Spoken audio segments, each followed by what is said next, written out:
आयुक्तालय कॉलेज शिक्षा राजस्थान के इस प्लेटफॉर्म ज्ञान सुधार सक्सेस साथी में आपका एक बार फिर से स्वागत है। आइए आज हम करते हैं जैम केमिस्ट्री के कुछ एमसीक्यूज जो कि स्टीरियो केमिस्ट्री से संबंधित हैं। स्क्रीन पे है हमारा पहला क्वेश्चन। इसमें पूछा गया है कि freshly prepared aqueous solution of 1 and 2, ये दो कार्बोहाइड्रेट के मॉलिक्यूल्स हैं और फ्रेशली ताज़ा जलीय विलयन इनका लिया हुआ है और थोड़े समय तक अगर इनको छोड़ दिया जाए उस जलीय विलयन को तो उनका जो ऑप्टिकल रोटेशन है उस मिश्रण का वो 52.7 प्लस 52.7 आता है। 1 और 2 का जो ऑप्टिकल रोटेशन दिया है +112 और +18.7 दिया हुआ है। हमसे ये पूछा है under this state of equilibrium what is the ratio of 2:1। तो ये दूसरा नंबर का मॉलिक्यूल है, ये पहले नंबर का मॉलिक्यूल है, इनका अनुपात क्या होगा अगर जो फाइनल सॉल्यूशन का जो ऑप्टिकल रोटेशन है वह 52.7 प्लस में है। तो ये बहुत सिंपल सा मैथमेटिकल सवाल था, इसमें केमिस्ट्री ज़्यादा थी ही नहीं। और हमने अगर जो नंबर 1 है उसको अगर हमने x माना उसका अमाउंट, तो जो नंबर 2 होगा उसका 1 माइनस एक्स होगा, क्योंकि पूरा जो संपूर्ण होता है उसको 1 माना जाता है, संपूर्ण क्वांटिटी को, पूरा क्वांटिटी को, और उसमें से x और 1 माइनस एक्स हमने लिखा है, इसको अलग अलग करके पहचान बनाई। और x क्योंकि नंबर 1 का है इसलिए 112 के साथ उसको मल्टीप्लाई किया और इसको 18.7 जो कि नंबर 2 का था 1 माइनस एक्स उसका अनुपात, और टोटल का जो ऑप्टिकल रोटेशन है वो 52.7 आया है। इसमें हमने x की वैल्यू निकाली, x की वैल्यू आई है 0.36 जो कि नंबर 1 मॉलिक्यूल के लिए है, उसका अनुपात है, और जो 1 माइनस एक्स है नंबर 2 के लिए वो उसकी वैल्यू आई है 0.63। अब क्योंकि हमें रेशियो निकालना है 2:1, तो 2 और 1 का जो अनुपात है उसको हमने डिवाइड किया, 2 यानी 0.63, 1 यानी 0.36, और जो वैल्यू आई है वो 1.75 है। 2:1 का रेशियो या अनुपात। सो ऑप्शन नंबर 3 जो है वो करेक्ट आंसर है इस क्वेश्चन में, और ये सीधा सा सिंपल क्वेश्चन था। इससे पहले कि हम नेक्स्ट क्वेश्चन को करें, याद कर लेते हैं कि हेलोफॉर्म रिएक्शन किसे कहते हैं। हेलोफॉर्म रिएक्शन जो है वो बेस कैटलाइज्ड ब्रोमिनेशन रिएक्शन होता है कीटोन्स का, वो भी कैसे कीटोन, जिनमें कि CH3 ग्रुप हो। तो उसमें से हेलोफॉर्म यानी CHX3 निकल के आ जाता है, और ये CH3 वाला जो कार्बन है और जो कार्बोनाइल कार्बन है उन दोनों के बीच का बॉन्ड टूट जाता है, और इस तरह से कार्बोक्सिलेट आयन हमें साइड प्रोडक्ट के रूप में मिलता है, जिसके प्रोटोनेशन की वजह से वो COOH में परिवर्तित हो जाता है। तो ये जो रिएक्शन है वो हैलोजन और बेस की उपस्थिति में होता है। आइए जान लेते हैं इसका मैकेनिज्म किस प्रकार से है, याद कर लेते हैं। ये देखिए, ये कार्बोनाइल ग्रुप है, ये कीटोन है जिसमें CH3 समूह था और समूह है, और ये आप देख सकते हैं कि जो पहला कार्बन होता है कार्बोनाइल ग्रुप से जुड़ा हुआ, क्योंकि कार्बोनाइल जो ग्रुप है उसमें ऑक्सीजन इलेक्ट्रोनेगेटिव है, इसलिए पाई बॉन्ड के इलेक्ट्रॉन अपनी ओर खींच लेता है, जिस वजह से इस कार्बन पर इलेक्ट्रॉन की कमी उत्पन्न होती है, और वो अपने इलेक्ट्रॉन की कमी को साथ वाले कार्बन से इलेक्ट्रॉन्स खींचकर अपनी ओर अट्रैक्ट करके उस कमी को पूरा करना, इलेक्ट्रॉन डेफिशिएंसी को पूरा करना चाहता है। As a result of which, जिसकी वजह से CH बंद के जो इलेक्ट्रॉन्स हैं वो कार्बन की ओर शिफ्ट हो जाते हैं। कुल मिला के जो ये अल्फा CH, क्योंकि दिस इज अल्फा कार्बन, जो फंक्शनल ग्रुप से क्रियात्मक समूह से जुड़ा हुआ पहला कार्बन होता है उसे अल्फा कार्बन कहते हैं। तो अल्फा CH बंध जो होता है, जो ये बॉन्ड होता है, वो एक वीक बॉन्ड बन जाता है, और जिसकी वजह से इसके जो ये जो हाइड्रोजन है, अल्फा कार्बन पर जो हाइड्रोजन है, उनको किसी भी बेस के द्वारा, क्षार के द्वारा आसानी से एक्सट्रैक्ट कर दिया जाता है। H प्लस के रूप में इनको एब्स्ट्रैक्ट कोई भी बेस कर सकता है, और यही वजह है कि ये जो कोवेलेंटली बॉन्डेड हाइड्रोजन हैं इनको हम एक्टिव हाइड्रोजन या हम इनको एसिडिक हाइड्रोजन के नाम से भी पुकारते हैं। तो आइए देखते हैं ये मैकेनिज़्म किस प्रकार से हुआ। हमने देखा कि ये जो बेस है वह इस एक्टिव हाइड्रोजन को यहाँ से निकाल के ले जा रहा है, as a result of which यहाँ C- चार्ज होगा क्योंकि यहाँ से H+ निकल गया। और वो जो इलेक्ट्रॉन है यहाँ डीलोकलाइजेशन जो पाई इलेक्ट्रॉन्स का हो रहा है ऑक्सीजन की इलेक्ट्रोनेगेटिविटी की वजह से, इस वजह से एक इनोलेट आयन बनता है। आप देख सकते हैं उसका दूसरा रेजोनेटिंग फॉर्म ये कार्बन आयन है। अब ये जो ब्रोमीन है उसमें से आप देख सकते हैं कि Br- इस तरह से निकल गया, और साथ में ही ये जो कार्बन है और ये जो ब्रोमो ग्रुप है Br+ और C- इनके बीच में एक बॉन्ड बना जो कि ये है। कुल मिला के जब हम यहाँ से यहाँ तक पहुँचते हैं तो हम देखते हैं कि इन CH3 हाइड्रोजन का एक हाइड्रोजन अब ब्रोमो ग्रुप से एक्सचेंज हो गया है, उसकी जगह ये हटकर उसकी जगह Br प्रतिस्थापित हो गया है। यहाँ से यहाँ तक का जो प्रोसेस है वो दोबारा बेस के साथ और हैलोजन के साथ रिपीट होता है, और दूसरा हाइड्रोजन भी जो कि एक्टिव हाइड्रोजन है वो बहुत आसानी से रिप्लेस होता है, क्योंकि आप देख सकते हैं अब ये ब्रोमो ग्रुप जुड़ गया है कार्बन के साथ। यहाँ C+O है जो इलेक्ट्रॉन खींच रहा है, ये जो ब्रोमो ग्रुप है वो इलेक्ट्रोनेगेटिव है, हैलोजन वो भी अपनी ओर इलेक्ट्रॉन खींच रहा है, जिसकी वजह से ये हाइड्रोजन जो है एक्टिव हाइड्रोजन बना हुआ रहता है। और इसको बेस के द्वारा निष्कासित करना या एब्स्ट्रैक्ट करना एज H+, इसका एब्स्ट्रैक्शन बेस के द्वारा बड़ा इजी हो जाता है। और ये स्टेप वापस रिपीट होता है, हाइड्रोजन यहाँ से निकल जाता है और उसकी जगह आ जाता है दूसरा ब्रोमो ग्रुप। और इसी तरह से जो तीसरा हाइड्रोजन है उसका भी सब्स्टिट्यूशन Br से हो जाता है। अब हम देखते हैं कि नेक्स्ट स्टेप में जो है ये बेस ये कार्बन कार्बन बॉन्ड को तोड़ देता है, और आप देख रहे हैं कि ये न्यूक्लियोफिलिक अटैक हुआ इस कार्बोनाइल कार्बन पर, क्योंकि ये जो कार्बोनाइल कार्बन है वो इलेक्ट्रॉन डेफिशिएंट सेंटर है, और इस पे जो बेस का अटैक, इस न्यूक्लियोफाइल का अटैक आसानी से हो रहा है। और आप देख सकते हैं कि जो इलेक्ट्रॉन्स का शिफ्ट है किस तरह से हुआ। यहाँ पहले O- आ गया था, चार्ज वापस शिफ्ट हो रहे हैं, और ये जो कार्बन कार्बन बॉन्ड के इलेक्ट्रॉन्स हैं ये कार्बन अपने साथ लेके चला जाता है और C- के रूप में चेंज हो जाता है। और यहाँ पर जो हाइड्रोजन है जो कि यहाँ लिखा हुआ है, यहाँ ड्रॉ किया हुआ है, उसको ये एब्स्ट्रैक्ट कर लेता है और कार्बन और हाइड्रोजन के बॉन्ड बनता है, एक नया बॉन्ड, और यहाँ पर O के ऊपर माइनस, और कुल मिला के आप देख सकते हैं कि यहाँ से ये कार्बोक्सिलेट आयन और ये हेलो फॉर्म हमको प्रोडक्ट के रूप में मिलता है। इसका फिर प्रोटोनेशन होता है और जिससे हमें कार्बोक्सिलिक एसिड कंपाउंड और ये हेलो फॉर्म, ये दोनों कंपाउंड हमें एज अ प्रोडक्ट मिलते हैं। ध्यान रखने वाली बात ये है कि ये जो कीटोन का जो कार्बन है जो कि जो CH3 जिसका रिप्लेसमेंट अभी यहाँ पर Br से हो चुका है, ये इस बॉन्ड का अल्फा कार्बन के साथ या मिथाइल ग्रुप के साथ जो बॉन्ड है वो CC बॉन्ड टूट जाता है और सारे हाइड्रोजन ब्रोमो से रिप्लेस हो जाते हैं और हमको ये दोनों प्रोडक्ट मिलते हैं। इन बातों को ध्यान में रखते हुए आइए करते हैं अपना नेक्स्ट क्वेश्चन। ये देखिए, the set of products formed in the following reaction is. तो ये हमको इन्होंने मॉलिक्यूल दिया हुआ है, ये रिएजेंट्स दिए हुए हैं, और हम देख सकते हैं कि ये मिथाइल, ये है मिथिल कीटोन, और मिथिल कीटोन की वजह से यहाँ पर ब्रोमो है, सोडियम हाइड्रोक्साइड है जो कि बेस है, और यहाँ पर ब्रोमीन है, तो उसका मतलब हेलोफॉर्म रिएक्शन इसके अंदर होगा। हेलोफॉर्म रिएक्शन होगा उसका मतलब ये जो CH3 प्रोटॉन्स हैं ये मेथिल ग्रुप जो है CHBr3 बनाकर यहाँ से निकल जाएगा या ब्रोमोफॉर्म बना लेगा। हमें प्रोडक्ट की बात पूछी गई है तो जो ये चारों ऑप्शंस हैं उसमें CHBr3 होना चाहिए। देखते ही हमें पता पड़ता है यहाँ CH2Br2 है, उसका मतलब ये गलत ऑप्शन है। बाकी बचे हमारे पास 3 ऑप्शंस। अब इन्होंने जो इसको वर्कअप किया हुआ है और हमें मालूम है कि एक एसिड बनेगा।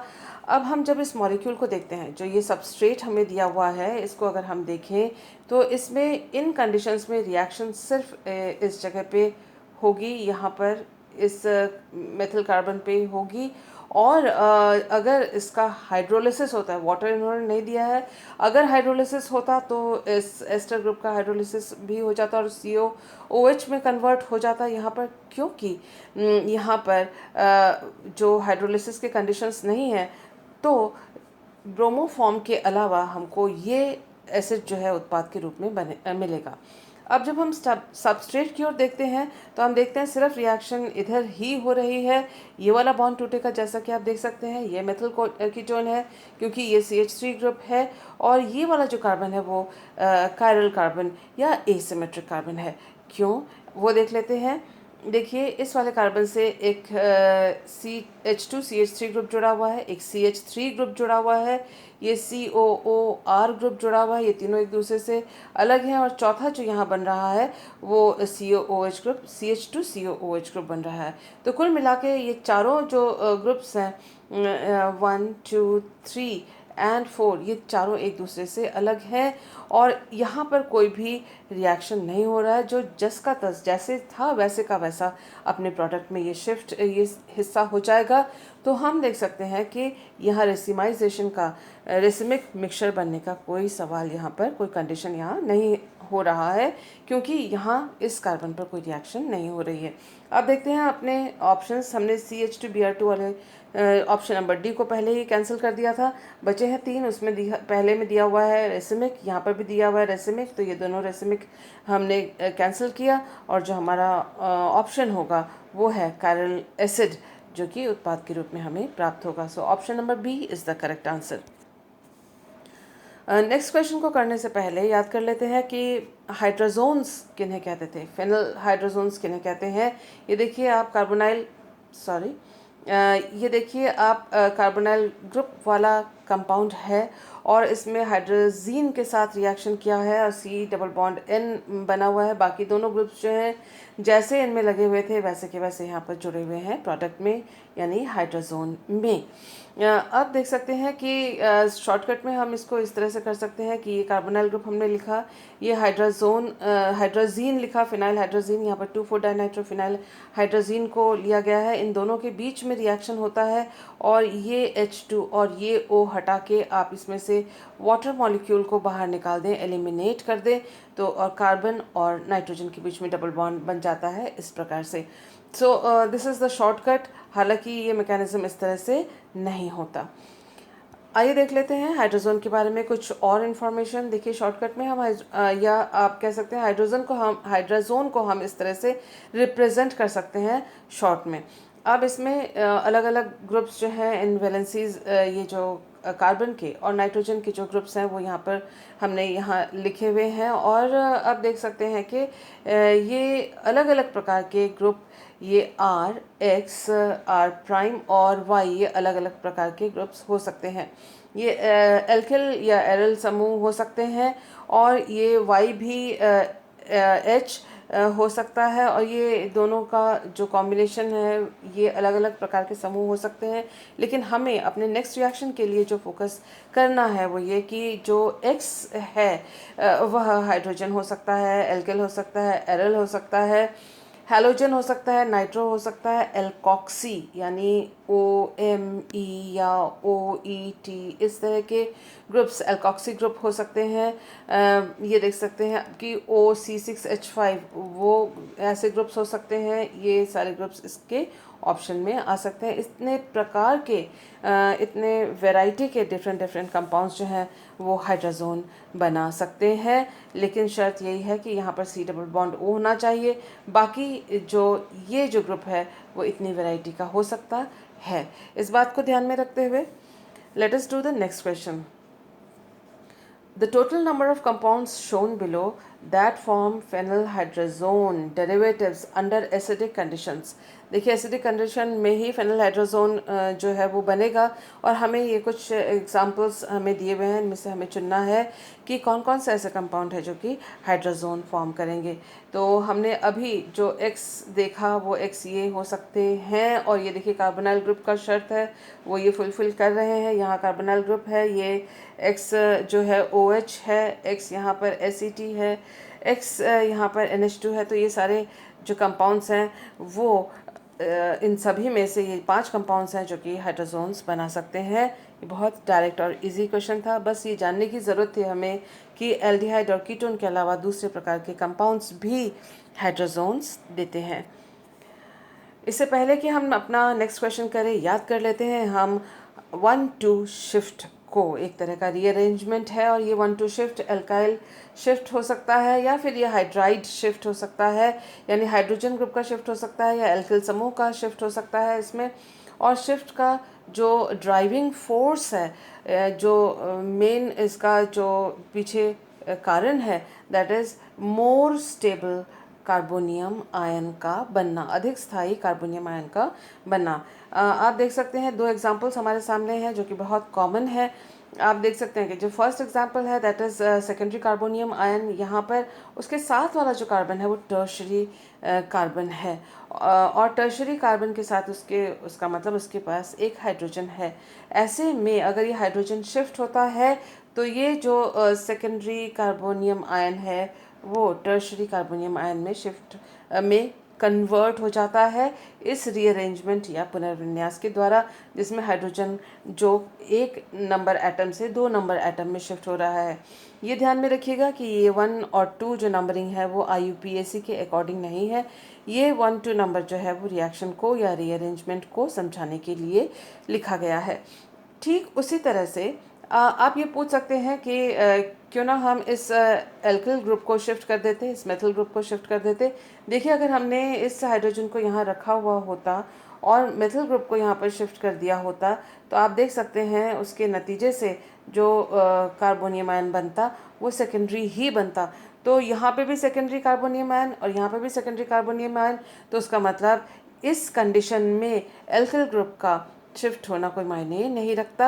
यहाँ पर हाइड्रोजन ही शिफ्ट होगा, जहाँ की साथ वाला जो कार्बन है वो जो विसिनल कार्बन है वो tertiary carbonium ion tertiary carbon हो तो, और यहाँ पर सेकेंडरी कार्बन कार्बोकैटायन हो तो 1-2 हाइड्रोजन शिफ्ट होगा।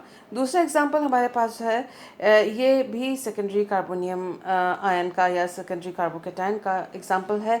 साथ वाला जो कार्बन है वो क्वार्टरनरी कार्बन है, इसमें कोई हाइड्रोजन नहीं है। ऐसी स्थिति में यहाँ 1-2 एल्किल शिफ्ट होगा और ये जो CH3 ग्रुप है इस वाले कार्बन पर आ जाएगा। इसको अगर हमने नंबर 1 दिया है, नंबर 1 से नंबर 2 में शिफ्ट हो जाएगा और आप देख सकते हैं कि ये सेकेंडरी कार्बोनियम आयन या सेकेंडरी कार्बोकैटायन था और शिफ्ट के बाद ये चेंज हो गया है टर्शरी कार्बोनियम आयन में, जो कि ज़्यादा स्टेबल है। यहाँ पर भी जो इससे ऊपर वाले जो एग्जांपल में जो कार्बोकैटायन था वो भी टर्शरी कार्बोकैटायन बना है, यहाँ पर भी टर्शरी कार्बोकैटायन बना है।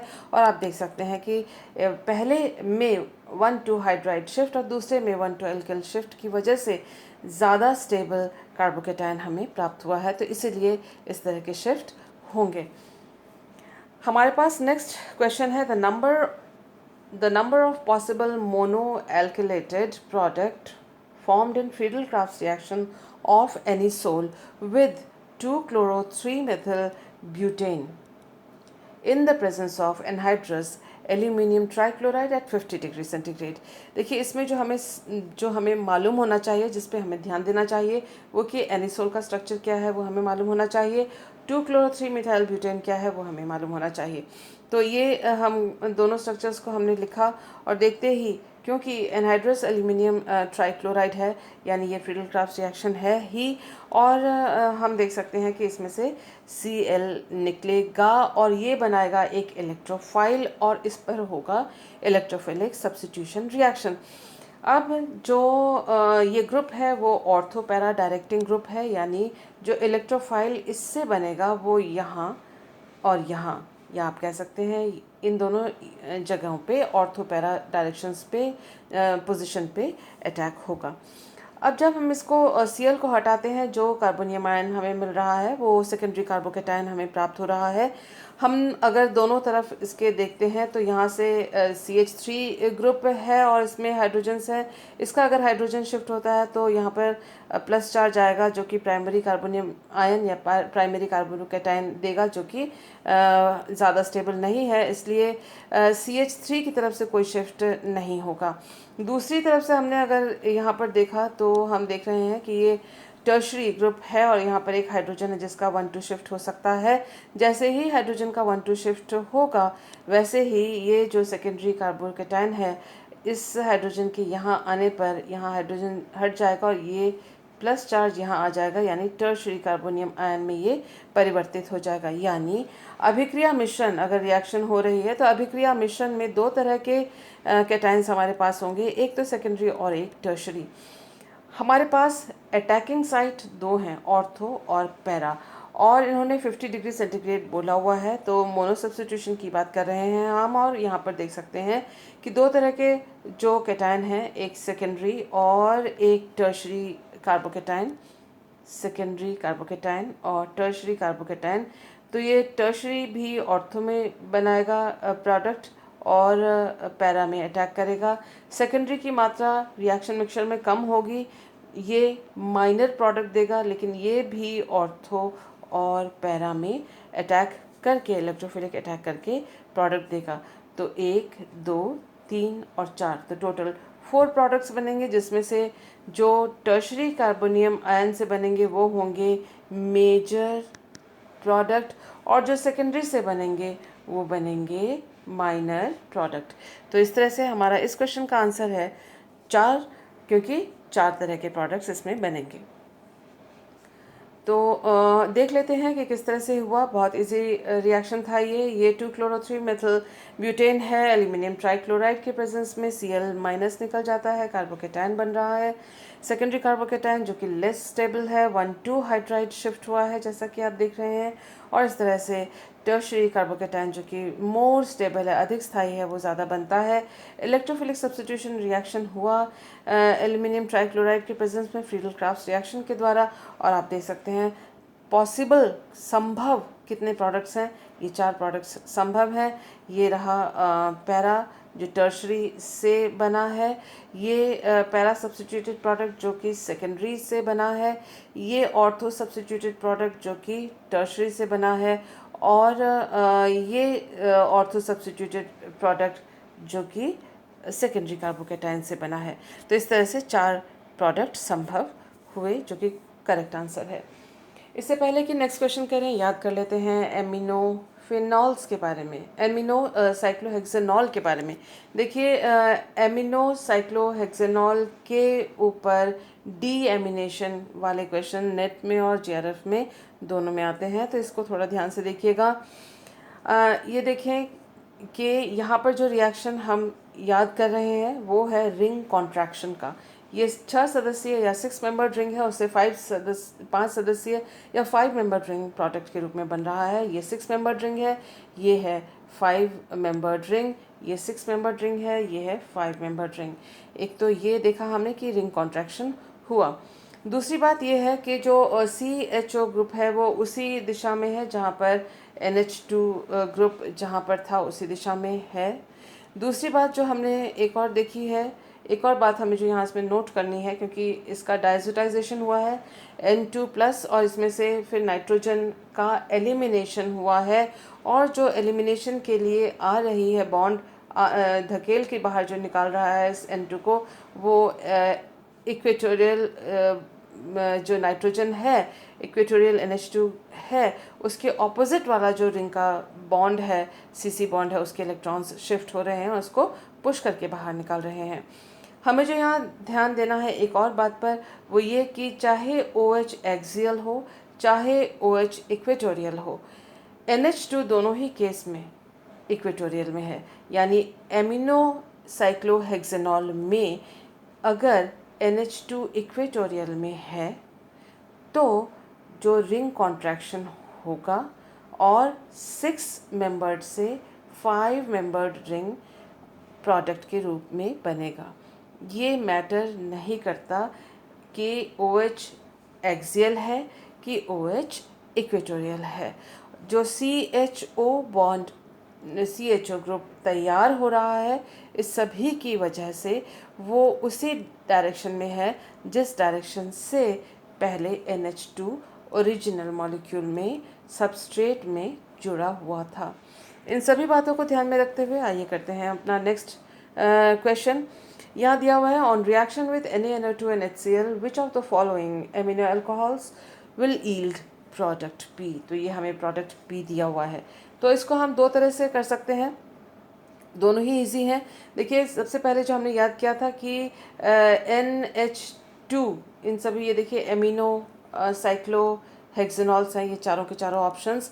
और हमने ये देखा था कि अगर 5 सदस्य 5 मेंबर रिंग बन रहा है तो एमिनो ग्रुप को कहाँ होना चाहिए, इक्वेटोरियल पोजीशन पे होना चाहिए। यहाँ एक्सियल पे है, नहीं होगा, यहाँ एक्सियल पे है, नहीं होगा। एक्सियल वाले जो है वो रिंग कॉन्ट्रैक्शन या 5 सदस्यीय 5 मेंबर्ड रिंग प्रोडक्ट के रूप में नहीं देते हैं, और ये जो इक्वेटोरियल पे NH2 है वो ही ये 5 मेंबर्ड रिंग प्रोडक्ट के रूप में देते हैं।